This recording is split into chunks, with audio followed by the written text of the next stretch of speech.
Welcome back, ladies and gentlemen. Lovely spring sunshine this evening, as you can see. I've just started transferring everything from the greenhouse onto the front here, so I've got a lot more space to work in. These are my pelargonium cuttings. Also, I really well to say I left them, didn't want them for a long time. These are going to flower absolutely gorgeous. I can't wait. The peonies there. Around the corner, these are all the things I've taken out the greenhouse. All these pelargoniums that need putting on and need pruning back. These beautiful petunias, beautiful cuttings. I've got these are my begonia cuttings from last year, leaf cuttings. As you can see, 3 really nice plants now. I've got my asters, and these are my trailing lobelia. I've got a climber there. Right, yeah, these are my dahlias. As you can see, this is what happens when you're not very well. I couldn't get to water them, so a lot of them dried out. They'll come back, alright. Just get some nice plants out of them anyway. So what I'm just doing now is giving everything a good feed. I'll show you what I use, because some of you keep asking what I use to feed my plants. Well, as a general purpose, use this Miracle-Gro.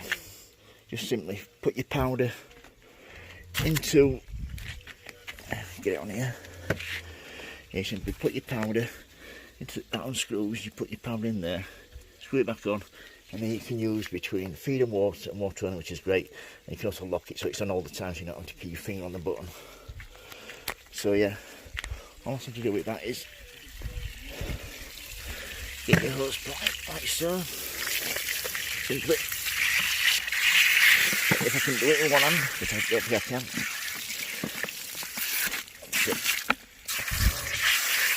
Yeah.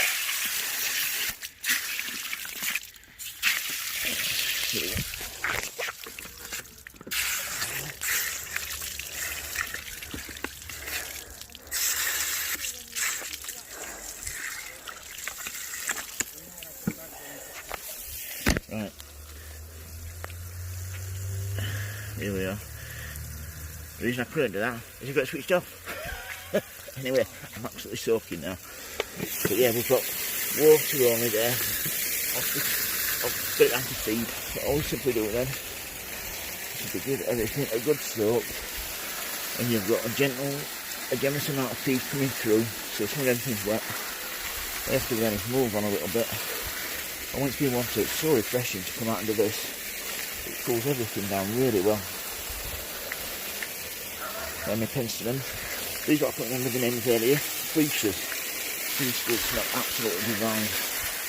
Definitely green sign them, but I simply washed them all off after being outside. Actually been in the greenhouse. So yeah, these are my lily cuttings from last year. As you can see, they're doing really well. These I let dry actually, so I wasn't very well for a couple of weeks. These are my delphiniums, but I've cut them back. You can see the shoots coming there at the bottom. They come back nicely. But yeah, it's a really good general purpose fertiliser this. Beginning of spring, it really gets things going well. You don't have to overdo it. Just give them a gentle spray with it. And you watch the difference between today and tomorrow, yeah. All them are looking not very well for themselves on the petunia cuttings, but you watch tomorrow. So the leaves will be darker green. Look light up here. I'll get the seedlings watered. These begonias, which I'll be putting on probably tomorrow or the day after. These pelargoniums, I'm going to prune all these back, and then we'll get a really good flush of flowers off it for the summer period. Anyway, that's how I go about using my fertiliser and my sprayer. If you've got any questions, don't hesitate to ask. If you like my videos, please subscribe. And remember folks, happy sowing, happy growing. Keep safe everybody. Thank you for subscribing. Please give me a thumbs up. Thank you, bye.